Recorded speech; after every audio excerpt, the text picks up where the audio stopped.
Sveikas, dēļas! Te Kamila, un šodien es testēšu Make-up Eraser, jeb kosmētikas dzēžgumi, tātad kosmētikas noņemšanas lupatiņu, uz kuras ir rakstīts, ka teorētiski viņu var izmantot bez jebkādiem papildus kosmētikas noņemšanas līdzekļiem. Nu ko, sāksim. Es savākšu savus matus. Man seja ir pilna ar kosmētiku. Tātad man ir gan tonālais krēms, gan uzacu produkti, gan arī acu ēnas un skropstu tuša. Vēl kā ārā no iepakojuma. Iekšā mums ir šī tāda te rozā lupatiņa, kurai ir viena puse tāda ar īsākiem sariņiem. Es nezinu, vai kamera labi fokusēsies, bet otrajā pusē sariņi ir garāki. Pēc būtības izskatās pēc parastā tāda neliela sintētiskā dvielīša. Te man ir tāda bļoda ar ūdeni, jo es padomāju, ka filmēt šo video vannas istabā būtu laikam tā skaņa galīgi dīvaina. Tā, sametrinu lupatiņu un tūlīt redzēsim. Tā, nedaudz paturu uz acīm, lai tā kā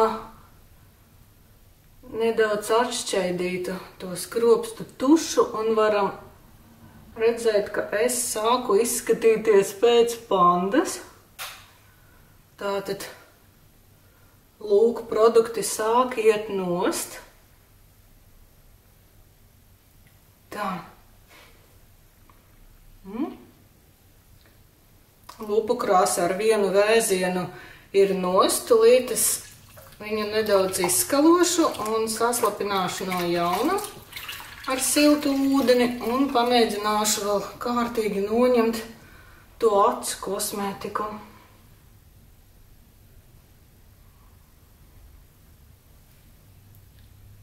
Principā man ir jāsaka, ka viss diezgan labi uzacis.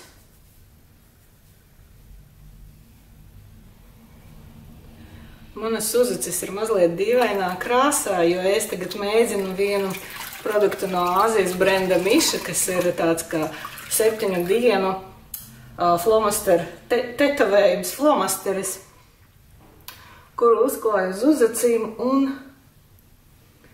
uz nakti. Un no rīta mazgā nost, un tad teorētiski tai krāsai jāsaglabājas uzacīs līdz pat 7 dienām. Tā. Un jā, krāsa tā kā saglabājas, bet tas tonis ir nedaudz dīvaini. Nu, ko lai saka, kopumā patiesībā es esmu diezgan tādā labā iespējā par šo produktu, jo, kā mēs varam redzēt, kosmētiku tas tiešām noņem diezgan labi. Tajā skaitā arī laineri un skropstu tušu.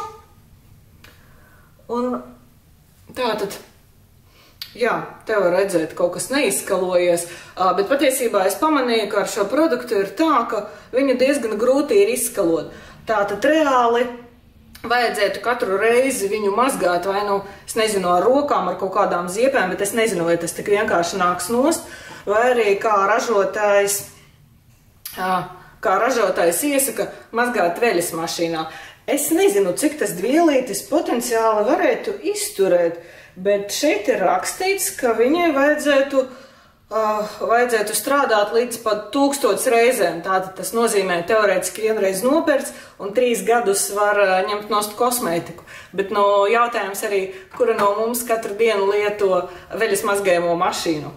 Bet jā, kopumā par šo produktu es esmu diezgan labā iespējā. Paldies! Atā!